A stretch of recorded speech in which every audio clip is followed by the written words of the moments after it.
제가 읽어드리도록 하겠습니다. 바울과 실로아노와 디모데는 하나님 아버지와 주 예수 그리스도 안에 있는 데살로니가인의 교회에 편지하노니 은혜와 평강이 너희에게 있을지어다.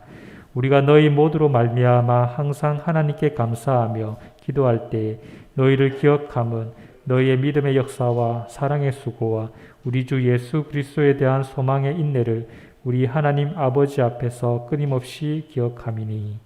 아멘.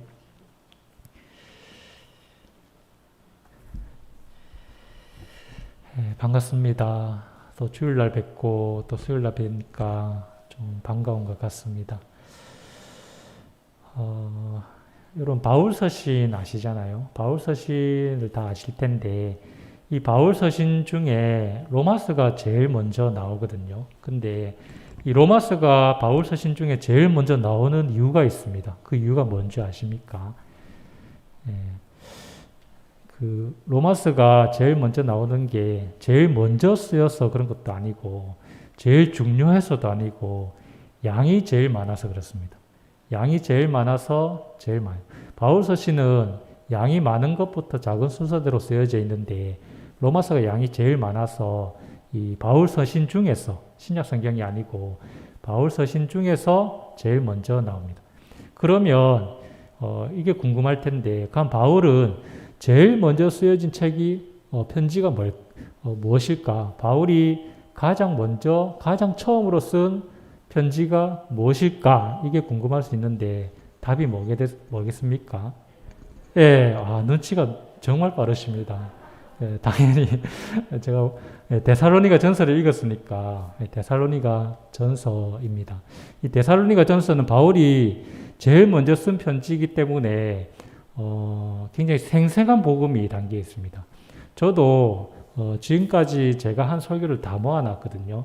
사역 처음 시작할 때부터 지금까지 설교를 다 모아놨는데 처음 설교했던 내용들을 보면 굉장히 좀 부끄럽긴 합니다. 굉장히 부끄럽고 이게 어떻게 성도님들께서 이 설교를 참아주셨을까 이런 생각이 들 정도로 부끄럽긴 한데 그럼에도 불구하고 굉장히 큰 열정이나 마음이 담겨 있다는 생각이 듭니다. 다듬어지진 않았지만 굉장히 그 마음의 열정이 저 스스로가 그때 그게 좀 많았구나 하는 게 느껴지긴 하는데 바울도 마찬가지로 이 처음으로 쓴 편지에 그 마음이 생생한 복음이 담겨 있습니다. 그래서 우리가 이 데살로니가 전서를 함께 나누는 게 참 재밌기도 하고 의미 있기도 한데 실제로 데살로니가 전서가 재밌습니다. 설교는 재미가 없는데 성경은 재밌거든요. 그래서 여러분들이 그 성경을 이렇게 묵상해 보시면 참 좋을 것 같다 하는 생각이 듭니다. 우리 교회표가 2022년이 교회를 새롭게라고 복음으로 교회를 새롭게 세상을 이롭게인데 교회를 새롭게 한다는 게 어떻게 하는 걸까 제가 생각을 해봤는데 기본으로 돌아가는 게 새로운 게 아닌가 이런 생각이 들었거든요. 그래서 특별히 이 바울 서신 중에 제일 먼저 쓴 서신 그 처음에 그 마음 그 생생한 복음이 담겨 있는 걸 함께 나누면서 우리가 교회를 새롭게 새로운 교회, 새로운 공동체가 되기를 소망하는 그런 시간이 되었으면 좋겠습니다. 자, 수요 예배 때마다 이제 데살로니가 전서를 함께 다루려고 하는데 이게 한 달 안에 안 끝날 것 같거든요. 보시면 아시겠지만 1장 1절부터 3절이 이제 한 설교니까 당연히 이제 한 달 안에 안 끝나고 이제 이어서 계속할 생각입니다. 함께 우리 데살로니가 전서를 함께 나눴으면 좋겠습니다. 데살로니가 전서는 누구에게 편지를 썼을까요? 어디에 있는 교회에다가 편지를 썼을까요? 예, 당연히 데살로니가에 있는 교회에 이제 편지를 썼습니다. 그래서 이 데살로니가 전서를 이해하기 위해서는 먼저 이 데살로니가라는 곳이 어떤 곳인지를 좀 이해를 해야 되거든요. 그래서 제가 간략하게 좀 설명을 하면 이렇습니다. 데살로니가는 마게도냐라고 들어봤잖아요. 마게도냐라고 불리는 그리스 북부 지역에 위치해 있습니다. 이 도시는 이 마게도냐의 주 관청이 있었던 굉장히 큰 도시였거든요. 굉장히 주도라고도 불리기도 하고 인구가 15만 명이나 됐답니다. 굉장히 큰 도시였습니다. 인구가 이렇게 많은 도시, 대도시, 큰 도시라고 하니까 굉장히 살기 좋을 것 같잖아요. 근데 사실 그렇지가 않습니다. 인구는 많았는데 땅이 좁으니까 인구 밀도가 굉장히 높았습니다. 인구 밀도가 굉장히 높으면 좀 많은 문제들이 생기는데 우리나라에서 인구 밀도가 어디가 제일 높습니까? 서울이잖아요. 서울이 제일 인구 밀도가 높은데 여러분 서울 그 출퇴근 시간에 지하철 타보셨습니까? 예. 서울 저도 사실 안 타봤는데 서울 출퇴근 시간에 지하철을 다른 말로 뭐라고 부르는지 아십니까? 예, 지옥철이라고 부르거든요. 너무 이 사람이 많아가지고 지옥 같다고 해가지고 지옥철이라고 부르는데 서울에 너무 많은 사람들이 사는 이유이기도 하고 또 서울 외곽에서 많은 사람들이 들어오니까 이 출퇴근 시간에 이 지옥철이 된다는 것입니다. 근데 이 서울의 인구가 이렇게 많아서 굉장히 힘들고 괴로운데 이 데살로니가 도시는 이 서울의 인구 밀도의 1.1이었다는 겁니다. 서울보다 훨씬 더 많은 인구가 밀접하게 이렇게 밀집해가지고 이렇게 살았다는 겁니다. 그런데 이렇게 인구 밀도가 높으면 정말 많은 문제들이 생겨나는데 첫 번째 문제는 살 집이 없습니다. 주거가 없는 겁니다. 서울의 집의 특징이 어떻습니까? 물론 이제 다른 도시들도 마찬가지긴 한데 서울은 굉장히 높잖아요. 건물들이 다 높이 지은데 당연한 겁니다. 이 인구는 많고 땅은 좁으니까 어떻게 하는 겁니까? 이 건물을 이렇게 높이 짓는 겁니다. 근데 데살로니가 도시도 굉장히 놀랍게도 5층 건물이 있었습니다. 단층을 이렇게 주택처럼 지은 게 아니고 5층 건물이에요. 인구 밀도가 높으니까 당연히 높이 지으려고 했는데 이 5층까지 건물을 세운다는 겁니다. 잘 무너지기도 했지만 5층까지 세웠다는 겁니다. 근데 5층 이상은 안 지었다고 합니다. 왜냐하면 신전보다는 높으면 안 된다고 하더라고요. 신전보다 높으면 안 되기 때문에 딱 5층까지만 지었다고 합니다. 근데 이렇게 5층 건물이다 이러니까 우리가 마치 아파트를 생각하고 빌라를 생각하고 막 그러기 쉬운데 사실 거의 고시텔 정도? 방 하나에 화장실이 달려있는 그 정도의 크기의 집이었다고 합니다. 화장실은 당연히 없었고 하수도도 없었습니다. 그리고 연통이라고 연기가 빠져나가는 그런 환기구 이런 것도 없었습니다. 하수도가 없어서 사용했던 물은 어디로 가는 겁니까? 그냥 막 길바닥에 그냥 이렇게 막 흘려보내는 겁니다. 그리고 환기구도 없어가지고 이 집에서 음식을 하려면 불을 피워야 되잖아요. 근데 그 연기를 창밖으로 막 이렇게 흘려보내는 겁니다. 여러분 저 어릴 때까지만 해도 요강이라는 게 있었거든요. 여러분 혹시 요강 써보셨습니까? 예, 제 어릴 때 요강이 있었거든요. 할머니가 항상 요강을 이 머리맡에 잘 때 이렇게 두고 씻어가지고 두셨는데 거기다가 이제 볼일을 봤던 기억이 나는데 이 사람들도 볼일을 어디 받겠습니까? 화장실이 없는데 당연히 요강 같은 걸 둬가지고 볼일을 보고 어디다 버렸겠습니까? 그냥 밖에다 버리는 겁니다. 밖에다. 그러니까 하수도도 없어서 그 썼던 물들이 막 길바닥에 막 흘러가고 또 배설물도 막 길바닥에 막 널려있고 이러니까 이 도시가 어떻겠습니까? 굉장히 더러운 겁니다. 악취가 나고 벌레들이 막 들끓고 하는 그런 도시가 이 데살로니가 도시였습니다. 근데 도시가 이렇게 더러우면 제일 큰 문제가 뭘까요? 도시가 이렇게 더러우면 제일 큰 문제가 전염병입니다. 전염병. 이 전염병이 생기면 이게 해결이 안 되는 겁니다. 이 전염병이 생겨가지고 많은 사람들이 죽었는데 심하면 인구의 3분의 2도 죽었다고 합니다. 많은 사람들이 이렇게 죽어가는 겁니다. 우리도 지금 코로나 때문에 굉장히 힘들고 고통 가운데 있는데 이 사람들도 전염병으로 많이 죽었습니다. 또 인구 밀도가 높으면 무슨 문제가 생기냐면 범죄율이 높아집니다. 사람들이 많다 보니까 치안이 유지가 안 되는 겁니다. 그래서 강도도 생기고 살인도 생기고 인신매매도 생기고 또 많은 여성들이 이 성폭력에 막 노출되고 그랬습니다. 또 그 밖에도 일자리는 한정되어 있는데 사람들이 많다 보니까 이제 실업 문제도 있는 겁니다. 빈곤의 문제, 실업 문제, 많은 사람들이 굶어 죽어가는 그런 문제들이 이 데살로니가 도시가 가지고 있었다는 것입니다. 상황이 이러면 이 사람들의 가장 최우선적인 목표가 뭐가 될까요? 살아남는 것, 생존. 이게 이 사람들이 가장 추구하는 그런 삶의 가치였습니다.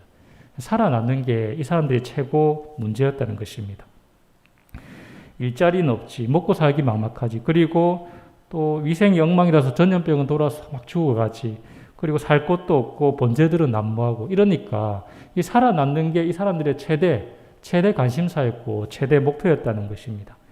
그런데 바울이 이런 데살로니가 도시에 사는 성도들에게 편지를 쓰고 있습니다. 이 본문 1장 1절을 제가 다시 한 번 더 읽어드리도록 하겠습니다. 바울과 실로아노와 디모데는 하나님 아버지와 주 예수 그리스도 안에 있는 데살로니가인의 교회에 편지하노니 은혜와 평강이 너에게 있을지어다. 성경을 많이 읽으신 성도님들은 다 눈치를 채셨겠지만 이 바울이 이 편지를 쓸 때마다 앞에 이제 수신자를 쓰는데 이 데살로니가 전서에만은 다른 편지와 다른 표현을 쓰고 있습니다. 혹시 눈치채셨습니까? 예, 이거 눈치채시면 진짜 굉장히 대단한 건데, 보통 바울이 쓸 때는 어느 교회에, 어떤 지역에 있는 교회에 편지하노니 이렇게 쓰거든요. 근데 데살로니가 전서는 데살로니가 사람의 교회에 편지하노니 이렇게 씁니다. 데살로니가 인의 교회에 편지하노니. 데살로니가 사람이 이제 들어간다는 겁니다. 이 말이 무슨 말이냐면 이 데살로니가 사람들은 뭔가 특별했다는 겁니다.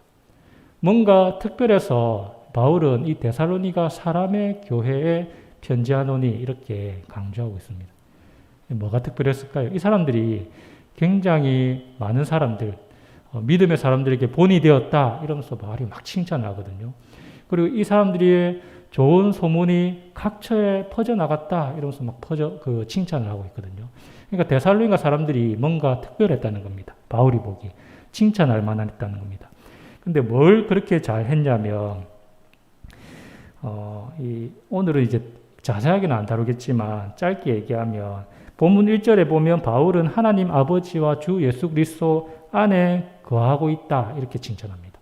그리고 본문 3절에서 보면 그들이 믿음, 소망, 사랑의 삶을 실천하고 있다 이렇게 칭찬합니다. 하나님 아버지와 주 예수 그리스도 안에 거하는 것, 그리고 그들이 믿음, 사랑, 소망의 삶을 사는 것, 이것이 잘한다는 겁니다. 이것을 칭찬한다는 겁니다. 그런데 오늘은 다 다루지 않고 그들이 했던 사랑의 삶만 다루려고 합니다. 바울은 데살로니가 전서 4장 9절에서 이렇게 말합니다. 형제 사랑에 관해서는 너에게 쓸 것이 없으면 너희들 자신이 하나님의 가르치심을 받아 서로 사랑함이라. 바울은 이 사람들이 얼마나 사랑을 잘 했냐면 하나님을 사랑한 것은 물론이거니와 형제 사랑을 얼마나 잘했냐면 더 쓸 게 없다는 겁니다. 이 사람들에게 더 할 말이 없다는 겁니다. 더 할 나위 없이 이 사람들이 형제 사랑을 잘 실천하고 있다 이렇게 말을 합니다. 그들이 형제 사랑을 굉장히 잘 하고 있다는 겁니다. 그런데 데살로니가 도시가 어떤 곳이라고 했습니까? 이 생존이 최우선되는 도시였습니다. 먹고 사는 게 제일 먼저였고 살아남는 게 가장 우선되는 그런 도시였는데 이 사람들은 그 가운데서 뭘 했다는 겁니까? 사랑했다는 겁니다. 생존이 아니라 사랑을 택하고 있다는 것입니다. 그런데 생존이 우선이 되는 이 도시에서 사실 사랑한다는 게 굉장히 힘듭니다. 먹고 사는 게 문제인데, 살아남는 게 문제인데, 사랑하라는 거, 이거는 사실은 배부른 소리 같습니다. 물론 친형제, 친자매라면 사랑할 수 있습니다. 그런데 우리가 교회에서 형제, 자매 이렇게 얘기하지만 사실 친형제, 친자매가 아니잖아요. 사실은 일명씩도 없는 사람들이 함께 모여가지고 어떻게 이제 아는 사이가 된 겁니다. 그런데 그들끼리 사랑해라, 그들을 사랑해라 이렇게 한다는 것은 사실 굉장히 배부른 소리라는 것입니다. 왜냐하면 먹고 사는 게 더 큰 문제이기 때문입니다. 하지만 데살로니가 교회는 지금까지의 공동체와는 다른 이 세상에는 없는 전혀 새로운 공동체였다 이렇게 말합니다. 왜냐하면 그들은 생존보다는 사랑을 선택했기 때문입니다. 살 곳은 부족하고 위생이 엉망이라서 전염병은 돌고 범죄들은 난무하고 일자리는 없어서 당장 먹고 살기 막막한 이런 상황에서 그들은 생존이 아니라 모든 사람들이 생존을 선택하는데 이 사람들은 사랑을 선택했다는 것입니다.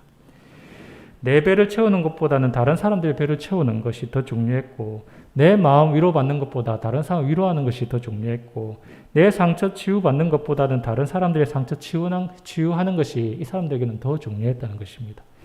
서로를 돌아보면서 약한 사람들을 돌보는 것, 이것이 그들에게는 생존보다 더 중요한 문제였다는 것입니다. 왜 그랬습니까? 예수님께서 그렇게 하셨기 때문입니다. 예수님께서 우리가 잘 아는 이야기인데, 예수님께서 사탄에게 시험 받으신 사건을 한번 생각해 보십시오. 우리가 너무나도 잘 알지만 다시 나눈다면, 예수님께서 40일을 금식하셨잖아요. 그때 사탄이 와서 처음으로 했던 시험이 뭡니까? 돌을 떡으로 바꾸는 것입니다. 돌을 떡으로 바꾸는 것. 근데 이 사탄의 시험은 굉장히 적절했습니다. 왜냐하면 예수님께서 40일을 굶주리셨기 때문에 돌을 떡으로 바꾸라는 것은 굉장히 적절한 유혹이었습니다. 그런데 이것은 다른 말로 하면 생존하라는 것이잖아요. 40일 동안 굶주렸으니까 돌을 떡으로 바꾸어서 생존해라, 살아남아라, 이런 말이었습니다. 사실은 할 만한 말이었습니다. 생존은 인간에게 가장 필요한 것입니다. 의식주가 가장 필요하잖아요. 살아남는 것은 중요한 문제입니다. 필요한 겁니다. 그런데 예수님께서 이 사탄의 유혹을 물리치시면서 생존이 다가 아니다, 이렇게 말씀하십니다. 살아남는 거, 먹고 사는 게 다가 아니다, 이렇게 말씀하십니다. 여기서 예수님께서 말씀하신 것은 생존이 인간다움을 말해주는 게 아니라는 겁니다. 인간이 인간답게 되는 것은 생존이 다가 아니라는 것입니다. 다른 게 있다는 것입니다. 그게 뭡니까? 마태복음 4장 4절인데 제가 읽어드릴게요. 사람이 떡으로만 살 것이 아니요 하나님의 입으로부터 나오는 모든 말씀으로 살 것이라. 예수님께서 생존보다 더 중요한 게 있다. 인간이 인간답게 되는 것은 생존보다 다른 것이 다른 데 있다. 그게 뭡니까? 하나님의 입으로부터 나오는 말씀으로 사는 것. 하나님의 말씀으로 사는 것. 이것이 인간이 인간답게 사는 것을 결정한다는 것입니다.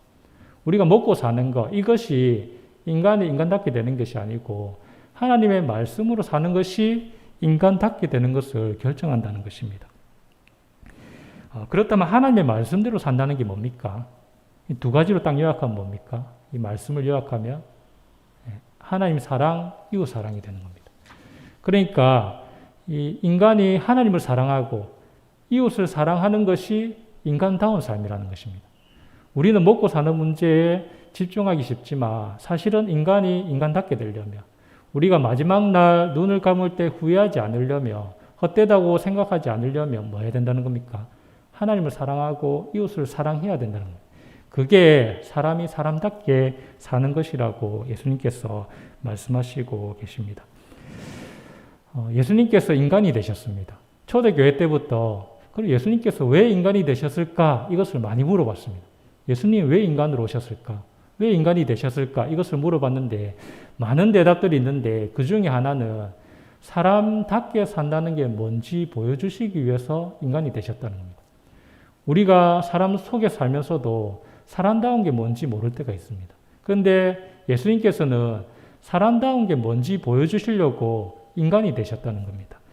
그런데 예수님께서 친히 보여주신 그 인간답다는 게 뭡니까? 하나님을 사랑하고 이웃을 사랑하는 것이었습니다. 하나님을 사랑하고 이웃을 사랑하는 이것이 인간답다. 이것을 예수님께서 몸소 보여주셨다는 것입니다. 그런데 오늘 데살로니가 교회가 바로 이 예수님처럼 인간다운 삶을 추구하였던 공동체였습니다. 그들은 하나님을 사랑했고 이웃을 사랑했습니다. 그들은 하나님을 예배했고 이웃을 섬겼습니다. 그래서 그들 공동체는 지금까지 이 세상에는 없는 전혀 새로운 공동체가 되었다는 것입니다. 우리 2022년 표가 교회를 새롭게라는 거잖아요. 새로운 공동체, 새로운 교회가 되기 위해서는 하나님을 사랑하고 이웃을 사랑하는 이것이 새롭게 전혀 새로운 공동체가 되는 길이라는 것입니다. 그런데 알다시피 우리가 사랑을 너무 많이 얘기하잖아요. 설교에서도 너무 많이 얘기하고 사실 사랑이 식상합니다. 세상에서도 사랑을 너무 많이 얘기합니다. 그리고 교회에서도 사랑을 너무 많이 이야기합니다. 그런데 이렇게 식상한 사랑, 너무나도 흔해 빠진 이 사랑을 살았는데 왜 데살로니가 교회는 이 세상에 없는 새로운 공동체가 되었을까요? 사랑은 너무 흔하잖아요. 많은 사람들이 사랑을 얘기하고 세상에서도 많이 얘기하고 교회에서도 얘기하고 설교에서도 얘기하고 하는데 이 흔한 사랑을 하는데 왜 데살로니가 교회는 이 세상에 없는 전혀 새로운 공동체, 새로운 교회가 되었을까요? 그 이유는 사랑은 흔하지만 사랑을 실천하는 것은 흔하지 않기 때문입니다. 많은 사람들이 사랑은 말하지만 사랑을 사는 것은 하지 않기 때문입니다. 사랑을 너무나도 많이 이야기하지만 사랑을 실천하는 것은 아무도 하지 않기 때문에 데살로니가 교회가 이 사랑을 실천하는 그래서 새로운 공동체가 되었다는 것입니다. 데살로니가 교회 성도들은 사랑을 말하기만 하지 않았습니다. 사랑을 실천했습니다. 바울은 그들에게 이렇게 칭찬하고 있습니다. 본문 3절을 한번 제가 읽어드리겠습니다. 너희의 믿음의 역사와 사랑의 수고와 우리 주 예수 그리스도에 대한 소망의 인내를 우리 하나님 아버지 앞에서 끊임없이 기억함이니. 다음 시간에 자세하게 다루겠지만 그들이 세 가지를 했다는 거예요. 믿음, 소망, 사랑. 그런데 사랑이 그냥 사랑이 아닙니다. 뒤에 뭐가 더 붙습니다. 사랑이 뭐라고 합니까? 수고라고 하는 거예요. 사랑의 수고. 사랑은 말로만 하는 것이 아니고 몸으로 수고를 해야 된다는 겁니다. 그냥 말로만 이야기하는 게 사랑이 아니고 수고로움이 더해지는 게 사랑이라는 것입니다. 데살로니가 교회 성도들은 이 사랑을 수고했던 겁니다. 몸으로 사랑을 실천했던 겁니다. 그래서 이 세상에는 없는 전혀 새로운 공동체가 되었다는 것입니다.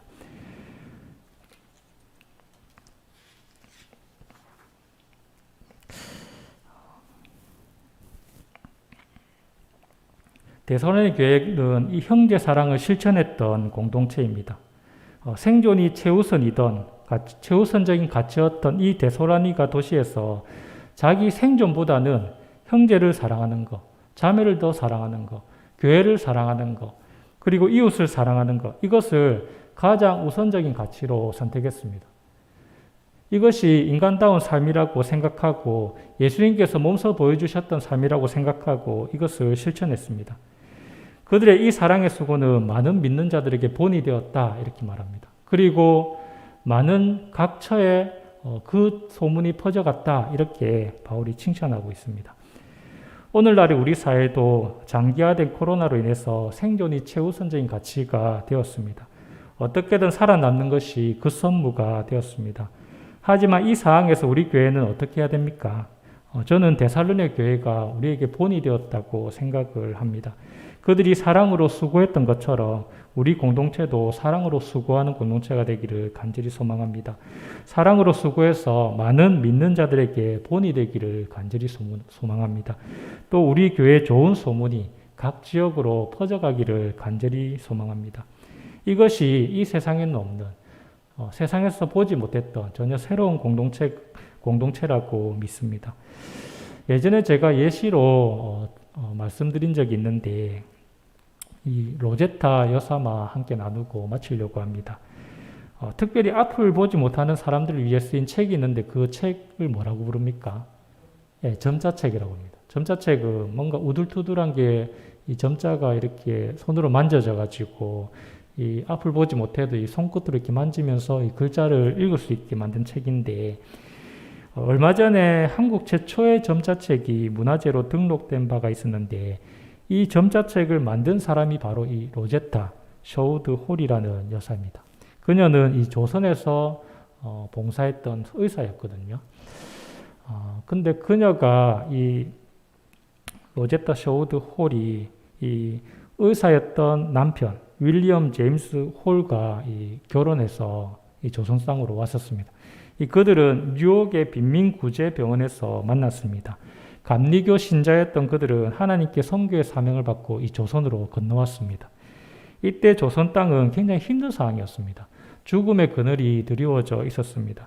청일 전쟁이 일어나서 막 땅이 황폐해져 있고 그리고 수탈이 막 일어나는데 정치는 무능하고 거기다가 전염병이 창궐해가지고 해마다 많은 사람들이 죽었습니다.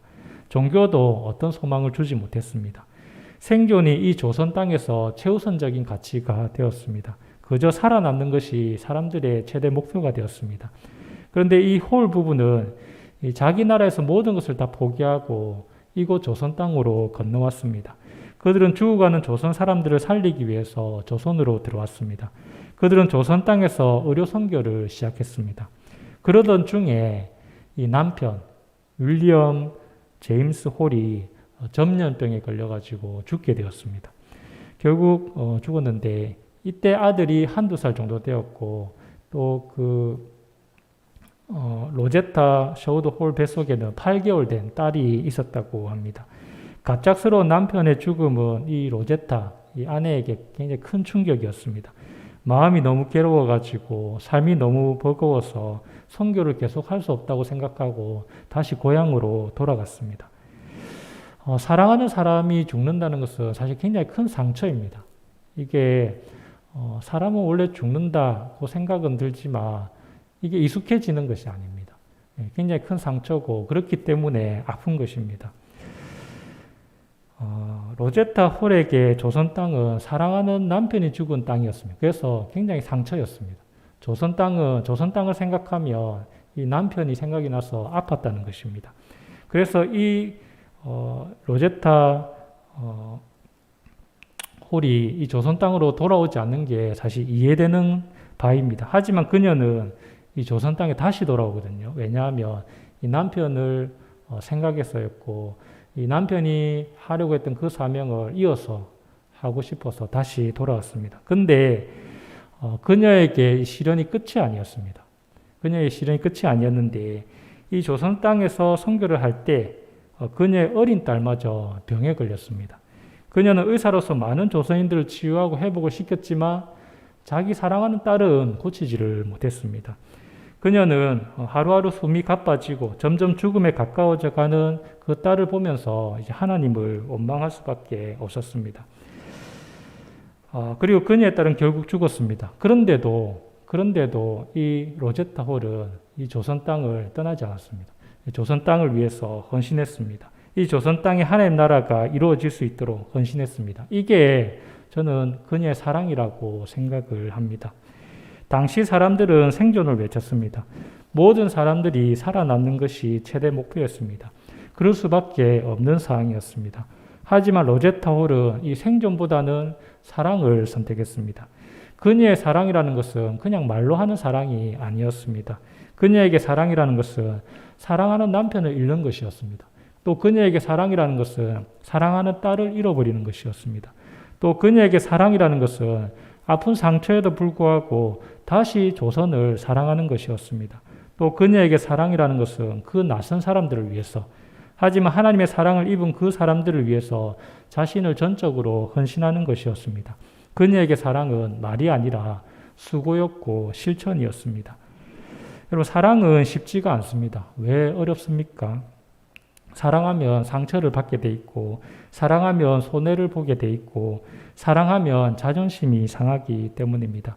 상처를 받고 손해를 보고 자존심이 상하는 것까지만 해도 사실은 할만합니다. 그런데 상처받고 손해보고 자존심이 상하는데도 또 어떻게 해야 됩니까? 또 사랑해야 된다는 거예요. 그게 굉장히 힘들다는 것입니다. 그래서 사랑은 어렵습니다. 하지만 인간으로 오신, 우리에게 인간이 무엇인지, 인간답다는 게 뭔지 보여주신 예수님께서 우리에게 말씀하고 계십니다. 인간은 이렇게 해야 된다. 인간답다는 것은 이러해야 된다고 말씀하고 계십니다. 인간은 인간답기 위해서는 생존보다는 사랑을 선택해야 된다는 것입니다. 하나님을 사랑하고 이웃을 사랑하는 것, 이것이 생존보다 더 중요하다는 것이고, 이것이 인간다운 삶이라는 것입니다. 그래서 이것이 내 호흡이 다해서 눈을 감을 때, 그날 내 영혼이 하나님께 갈 때 내가 잘 살았는지 못 살았는지를 판단하는 것이라는 겁니다.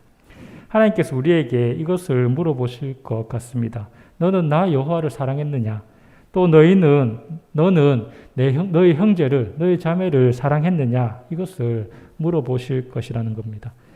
우리가 충분히 사랑하고 살았다면 우리가 마지막 날에 내 삶이 헛되지 않다, 이렇게 생각할 것이라는 것입니다.